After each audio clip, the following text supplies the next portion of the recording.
I believe that if we are honest with ourselves, that the most fascinating problem in the world is, who am I? What do you mean? What do you feel when you say the word I? I, myself. I don't think there can be any more fascinating preoccupation than that, because it's so mysterious, it's so elusive. Because what you are in your inmost being escapes your examination in rather the same way that you can't look directly into your own eyes without using a mirror. You can't bite your own teeth. You can't taste your own tongue. And you can't touch the tip of this finger with the tip of this finger. And that's why there's always an element of profound mystery in the problem of who we are. This problem has fascinated me for many years, and I've made many inquiries. What do you mean by the word I? And there is a certain consensus about this, a certain agreement, especially among people who live in Western civilization. Most of us feel I, ego, myself, my source of consciousness, to be a center of awareness and of a source of action that resides in the middle of a bag of skin. And so we have what I have called the conception of ourselves as a skin-encapsulated ego. Now, it's very funny how we use the word I. If we just refer to common speech, we are not accustomed to say, I am a body. We rather say, I have a body. We don't say, I beat my heart, in the same way as we say, I walk, I think, I talk. We feel that our heart beats itself, and that has nothing very much to do with I. In other words, we don't regard I myself as identical with our whole physical organism. We regard it as something inside it. And most Western people locate their ego inside their heads. You are somewhere between your eyes and between your ears, and the rest of you dangles from that point of reference. It is not so in other cultures. When a Chinese or Japanese person wants to locate the center of himself, he points here, not here. Here to what Japanese call the kokoro, or the Chinese call shin, the heart, mind. Some people also locate themselves in the solar plexus. But by and large, we locate ourselves behind the eyes and somewhere between the ears, as if within the dome of the skull there were some sort of arrangement such as there is at the SAC headquarters in Denver, where there are men in great rooms surrounded with radar screens and all sorts of things, and earphones on, watching all the movements of planes all over the world. So in the same way, we have really the idea of ourselves as a little man inside our heads who has earphones on which bring messages from the ears, and who has a television set in front of him which brings messages from the eyes, and all sorts of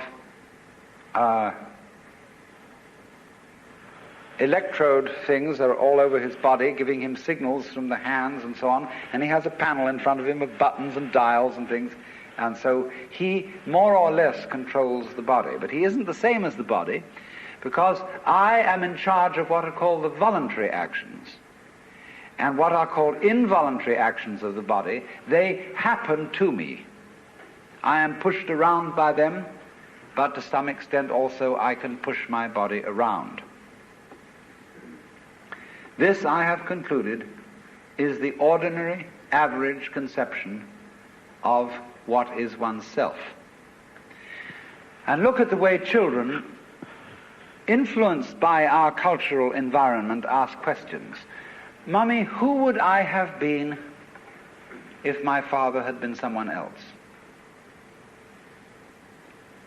You see, the child gets the idea from our culture that the father and mother gave him a body into which he was popped at some moment. Whether it was conception or whether it was parturition is a little bit vague.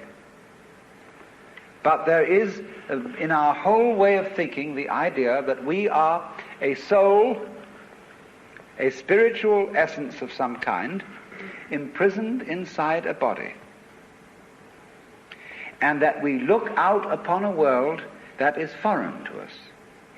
In the words of the poet Houseman, I, a stranger and afraid, in a world I never made. And so therefore we speak of confronting reality, facing the facts. We speak of coming into this world. And this whole sensation that we are brought up to have of being an island of consciousness locked up in a bag of skin, facing outside us a world that is profoundly alien to us in the sense that what is outside me is not me. This sets up a fundamental sensation of hostility and estrangement between ourselves and the so-called external world. And therefore, we go on to talk about the conquest of nature, the conquest of space, and view ourselves in a kind of battle array towards the world outside us. I shall have much more to say about that in the second lecture. But in the first now, I want to examine the strange feeling of being an isolated self. Now, actually, it is absolutely absurd to say that we came into this world. We didn't. We came out of it. What do you think you are? Supposing this world is a tree. Are you leaves on its branches, or are you a bunch of birds that settled on a dead old tree from somewhere else? Surely, everything that we know about living organisms from the standpoint of the sciences shows us that we grow out of this world, that we, each one of us, are what you might call symptoms of the state of the universe as a whole. But you see, that is not part of our common sense. Western man has for many centuries been under the influence of two great myths. When I use the word myth, I don't necessarily mean falsehood. To me, the word myth signifies a great idea in terms of which man tries to make sense of the world. It may be an idea, it may be an image. Now, the two images which have most profoundly influenced Western man are, number one, the image of the world as an artifact, like a carpenter's table or a jar made by a potter. Indeed, in the book of Genesis, there comes the idea that man was originally a clay figurine made out of the earth by the Lord God, who then breathed into this clay figurine and gave it life. And the whole of Western thought is profoundly influenced through and through and through by the idea that all things, all events, all people, all mountains, all stars, all flowers, all grasshoppers, all worms, everything are artifacts. They have been made. And it is therefore natural for a Western child to say to its mother, "How was I made?" That would be quite an unnatural question for a Chinese child, because the Chinese do not think of nature as something made. They look upon it as something that grows, and the two processes are quite different.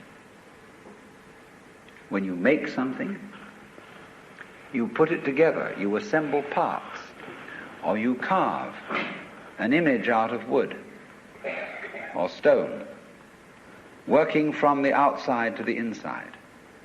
But when you watch something grow, it works in an entirely different way. It doesn't assemble parts. It expands from within and gradually complicates itself, expanding outwards, like a bud blossoming, like a seed turning into a plant. But behind our whole thought in the West is the idea that the world is an artifact, that it is put together by a celestial architect, carpenter, and artist, who therefore knows how it was done. When I was a little boy, and I asked many questions which my mother couldn't answer, she used to resort in desperation to saying, "My dear, there are some things that we are not meant to know." And I said, "Well, will we ever find out?" And she said, "Yes, when we die and we go to heaven, it will all be made clear." And I used to think that on wet afternoons in heaven, we would all sit around the throne of grace and say to the Lord God, "Now just why did you do it this way? And how did you manage it that?" And he would explain it and make it all very clear. All questions would be answered. Because as we have popularly, in popular theology, understood the Lord God, he is the mastermind who knows everything. And if you ask the Lord God exactly how high is Mount Whitney to the nearest millimeter, he would know exactly like that and would tell you. Any question. The Cosmic Encyclopedia Britannica.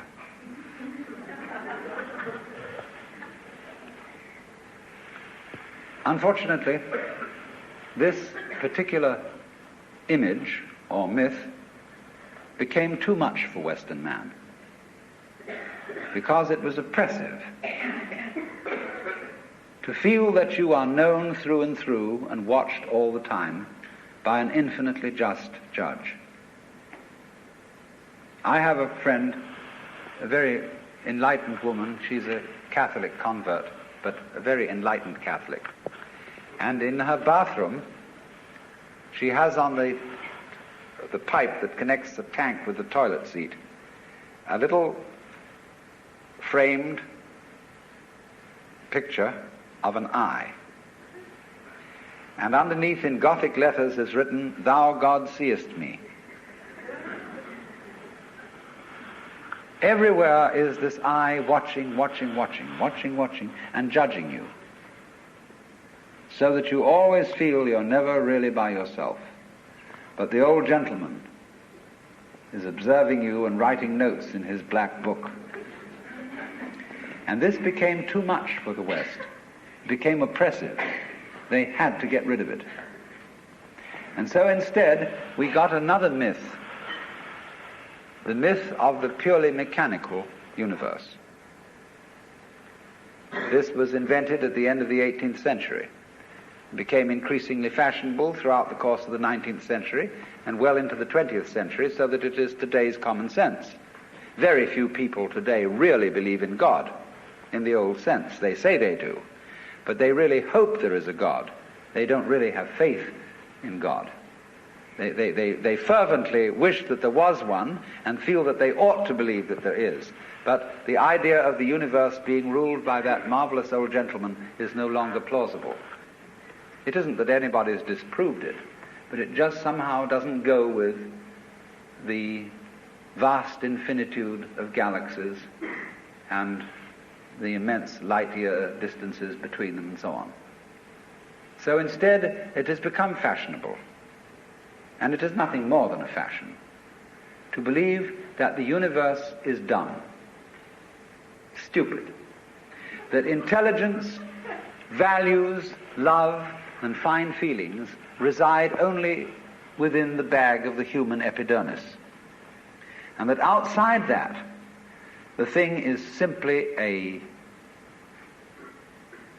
kind of a chaotic, stupid interaction of blind forces.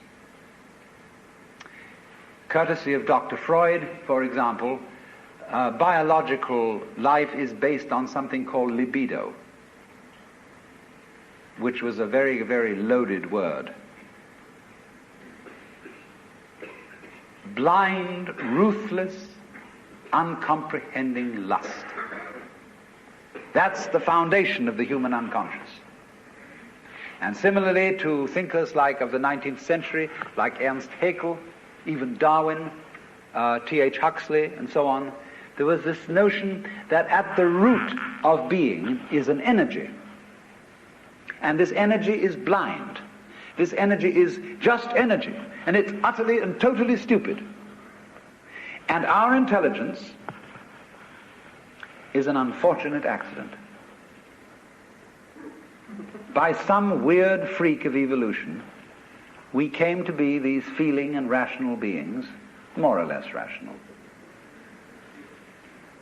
And this is a ghastly mistake, because here we are in a universe that has nothing in common with us, that doesn't share our feelings, has no real interest in us.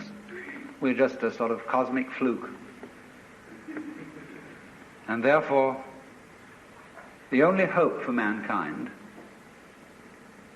is to beat this irrational universe into submission and conquer it and master it. Now, all this is perfectly idiotic. If you would think that the idea of the universe as being the creation of a benevolent old gentleman, although he's not so benevolent, he takes a sort of, this hurts me more than it's going to hurt you sort of attitude to things. You can have that on the one hand, and if that becomes uncomfortable, you can exchange it for its opposite, the idea that the ultimate reality doesn't have any intelligence at all. At least that gets rid of the old bogey in the sky, in exchange for a picture of the world that is completely stupid. Now, these ideas don't make any sense, especially the last one, because you cannot get an intelligent organism, such as a human being, out of an unintelligent universe. The saying in the New Testament that figs do not grow on thistles nor grapes on thorns applies equally to the world. You do not find an intelligent organism living in an unintelligent environment. Look, here is a tree in the garden, and every summer it produces apples. And we call it an apple tree, because the tree apples. That's what it does. All right. Now here is a solar system inside a galaxy.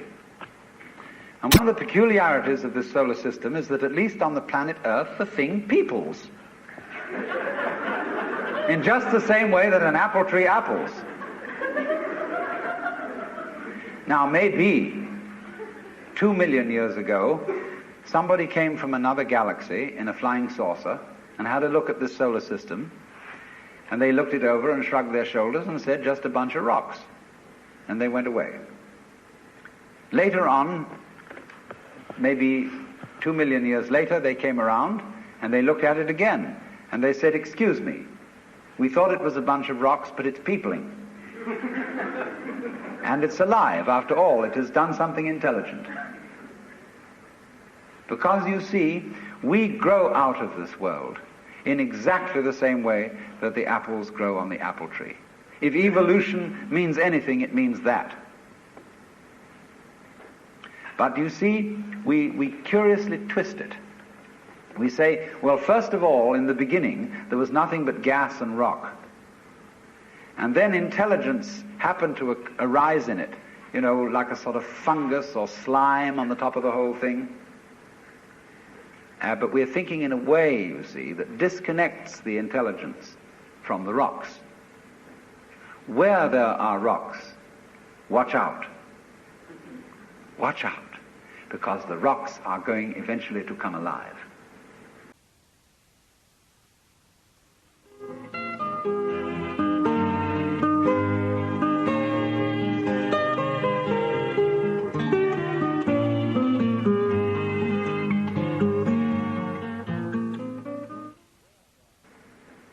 Where there are rocks, watch out. Watch out, because the rocks are going eventually to come alive. And they're going to have people crawling over them. It's only a matter of time. Just in the same way as the seed, the acorn, is eventually going to turn into the oak, because it has the potentiality of that within it. Rocks are not dead. You see, it depends on what kind of attitude you want to take to the world. If you want to put the world down, you say, oh, well, fundamentally it's only just a lot of geology. It's a stupidity. And it so happens that a kind of a freak comes up in it which we call consciousness. And that's an attitude that you take when you want to prove to people that you're a tough guy, that you're realistic, that you face facts, and that you don't indulge in wishful thinking. It's just a matter of role-playing. And you must be aware of these things. They are fashions in the intellectual world. On the other hand, if you feel warm-hearted towards the universe, you put it up instead of putting it down, and you say about rocks, they're really conscious, but a very primitive form of consciousness. Because after all, when I take even this crystal here, which is glass, and go, well, it makes a noise. And that response, that resonance, is an extremely primitive form of consciousness. Our consciousness is much more subtle than that. But when you hit a bell and it rings, you touch a crystal and it responds, inside itself, it has a very simple reaction. It goes jangle inside, whereas we go jangle with all sorts of colors and lights and intelligence, ideas and thoughts. It's more complicated. But both are equally conscious, but conscious in different degrees. That's a perfectly acceptable idea. It's just the opposite of the idea. See, all I'm saying is that minerals are a rudimentary form of consciousness, whereas the other people are saying that consciousness is a complicated form of minerals. You see? What they want to do is to say everything is kind of bleh. Whereas what I want to say is, hooray, life is a good show. Now then, as we study man or any other living organism and try and describe him accurately and scientifically, we find that our normal sensation of ourselves as isolated egos inside a bag of skin is a hallucination. It really is. It's absolutely nutty. Because when you describe human behavior, or the behavior of a mouse or a rat or a chicken or anything you want to describe, you find that as you try to describe its behavior accurately, you must also describe the behavior of its environment. Supposing I walk, and you want to describe the action of walking. You can't talk about my walking without also describing the floor. Because if you don't describe the floor and the space in which I am moving, all you will be describing is somebody swinging his legs in empty space. So as to describe my walking, you must describe the space in which you find me. You know, you couldn't see me unless you could also see my background, what stands behind me. See, if I myself, if the boundaries of my skin were coterminous with your whole field of vision, you wouldn't see me at all. You would see my bright red vest instead. That's why I put it on this evening, to demonstrate this point. And that would be the thing that filled your field of vision, that was the thing standing there. You wouldn't see me, because in order to see me, you have to see not only what is inside the boundary of my skin, but you have to see what is outside it too. Now that's terribly important. Really, the fundamental, ultimate mystery, the only thing you need to know to understand the deepest metaphysical secrets, is this: that for every outside there is an inside, and for every inside there is an outside. And although they are different, they go together. There is, in other words, a secret conspiracy between all insides and all outsides, and the conspiracy is this: to look as different as possible, and yet underneath to be identical, because you don't find one without the other. Like Tweedledum and Tweedledee agreed to have a battle. Note that, agreed. So there is a secret. What is esoteric, what is profound, and what is deep is what we will call the implicit. What is obvious and on the open is what we will call the explicit. And I and my environment, you and your environment, are explicitly as different could be. But implicitly, you go together. And this is discovered by the scientist when he tries, as the whole art of science is to describe what happens exactly. And when he describes exactly what you do, he finds out that your behavior is not something that can be separated from the behavior of the world around you. He realizes then that you are something that the whole world is doing. Just as when the sea has waves on it, well, all right, the ocean is waving.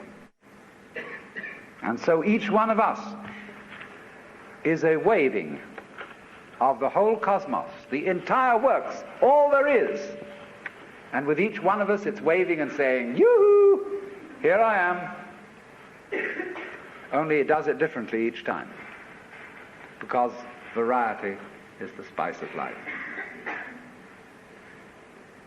But you see, the funny thing is, we haven't been brought up to feel that way.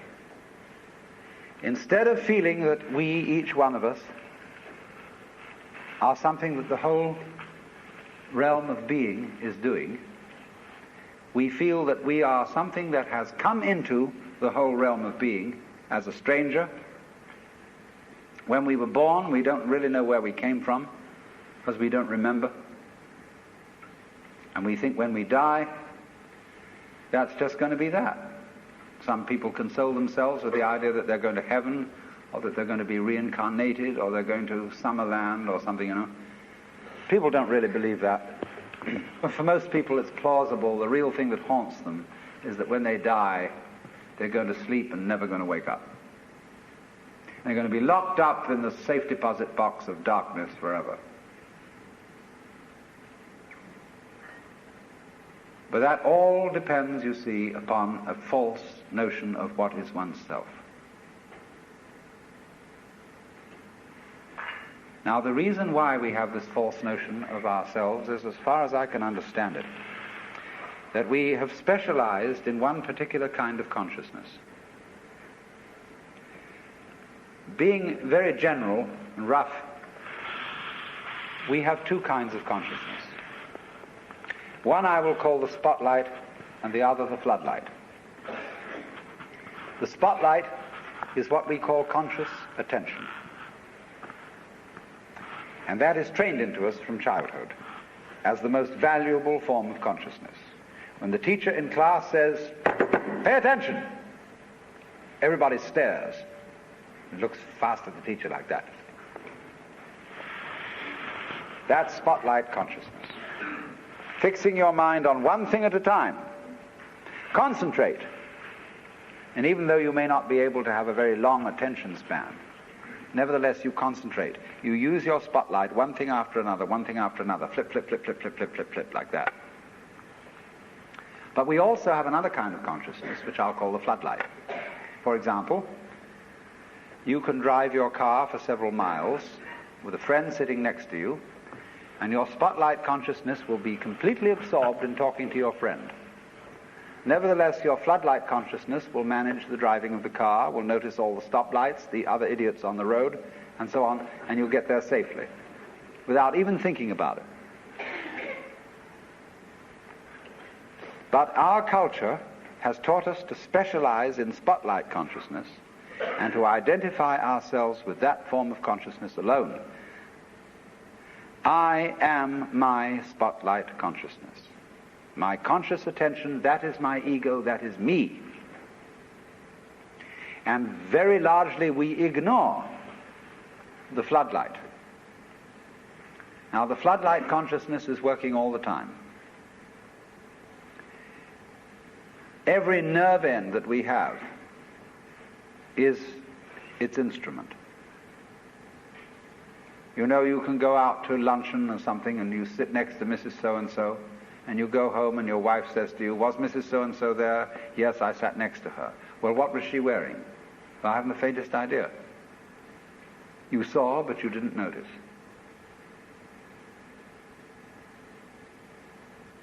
Now, because we have been brought up to identify ourselves with the spotlight consciousness, and the floodlight consciousness is undervalued, we have this sensation of ourselves as being just the spotlight, just the ego that looks and attends to this and that and the other. And so we ignore and are unaware of the vast, vast extent of our being. People who by various methods become fully aware of their floodlight consciousness have what is called a mystical experience, or a cosmic consciousness, or what the Buddhists call bodhi, awakening.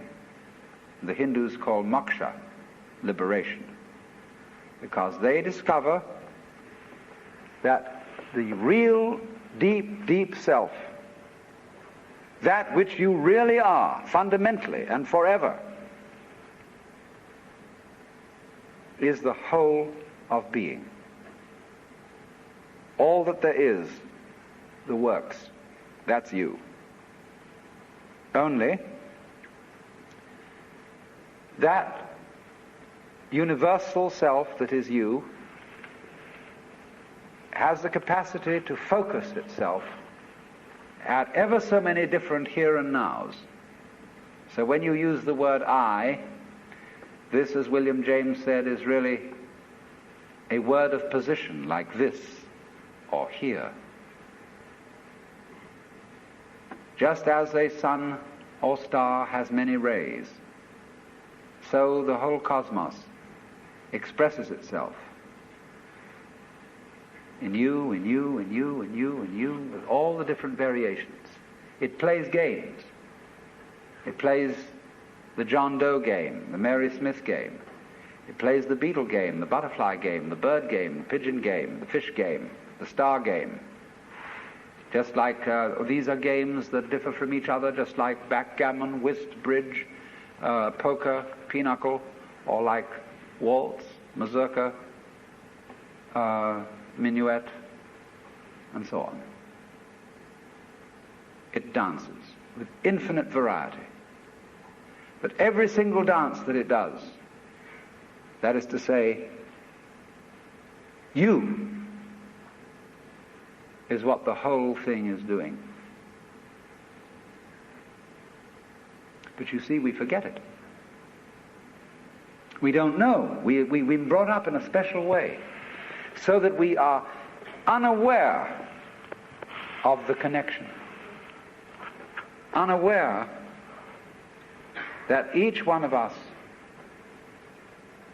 is the works, playing it this way for a while. And so we have been taught to dread death, as if that were the end of the show. It won't happen anymore. And therefore to be afraid of all the things that might bring about death, pain, sickness, suffering.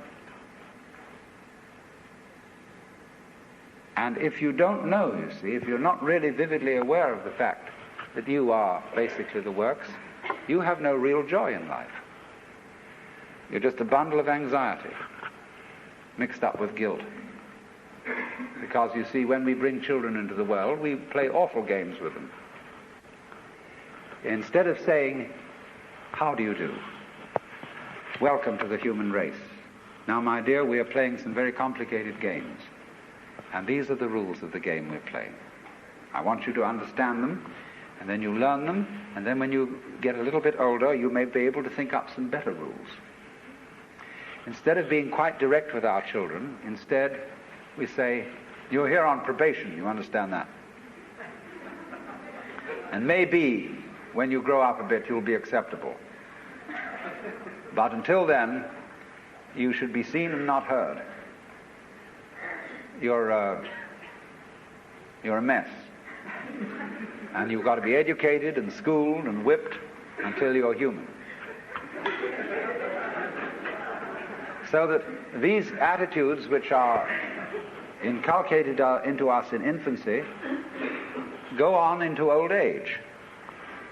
The way you start out is liable to be the way you finish. So people going around fundamentally feeling that they don't belong, because their parents said to them in the first place, "Look, you don't really belong here. You're here on sufferance. You're on probation. You're not a human being yet." And people feel this right on into old age. And so they figure that the universe is presided over by this awful kind of God the Father parent, who, yes, has our best interest at heart, is loving, but who spares the rod spoils the child. Whom the Lord loveth, he chasteneth. So everybody's sort of, when's it going to hit next? So don't feel that they belong. So we get this ghastly, what I call Christian ego. It's a little bit Jewish too.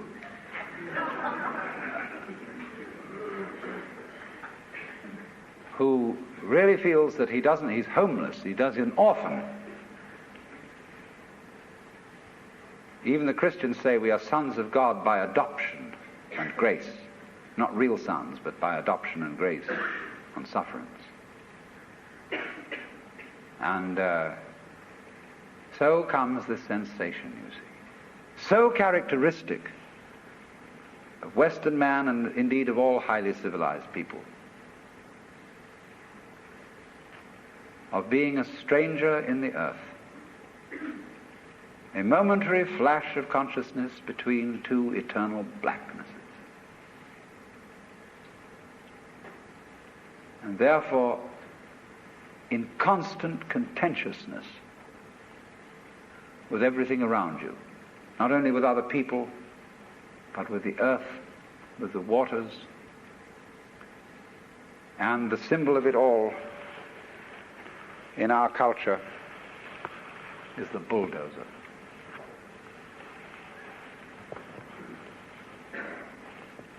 Where I live, aboard a ferry boat there is opposite us across the water, or was opposite to us, some lovely hills. They are going to put houses there. But they are going to try and put the sort of houses you would find in a suburban tract lot, on a hill of all things. Because a good architect can make a house fit the hill. He doesn't have to destroy the hill to put a house on it. And if you want to live on a hill, obviously you want to live on a hill. And you don't want to destroy the hill by virtue of living on it. But that's what they do, especially in California. Because Texas is kind of flat, and they don't have to do that kind of thing. But in California, where we've got lots of hills, they always scrape the tops off them till they're perfectly flat. Then they put houses on, and then they scrape them off in terraces all the way down. They upset the ecology of the hill, and eventually all the houses fall down. And so what? But by that time the payments have been made. But that's because the builder doesn't feel that the external world is his own body. It is. The external world is your own body extended. So he, instead of going up to the hill and saying, "Good afternoon, I very much want to live here, and I would like to know what kind of house you would like to have built on you." An intelligent architect always does that. Instead of that, he has a prejudice about what kind of a house is a house. And he has to make the hill submit to this prejudice. So he has to ruin the hill and get rid of it, pretty much, then put the house on it. He's absolutely out of his mind. And he's out of his mind because he doesn't realize that the external world is his body. When he realizes that, he'll get his mind back.